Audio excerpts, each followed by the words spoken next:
அதை காட்டிலும் பெரியவர். இப்போ நிறைய பேர் அசுத்தாவி ப்ரே பண்ணுறதுக்கு பயப்படுவாங்க. ஏன்னா நைட்டில் வந்து அமுக்கிறோமா,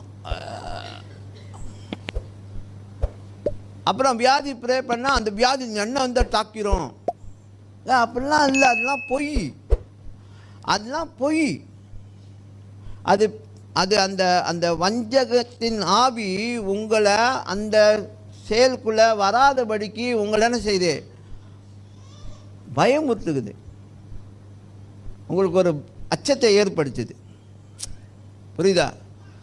ஸோ நீங்கள் ஹீலிங்கை வந்து உண்மையில் நான் சொல்கிறேன், இந்த ஊழியத்தை நீங்கள் விளங்கிக்கிட்டீங்கன்னா நிச்சயமாக நீங்கள் சிறப்பாக செயல்பட முடியும்.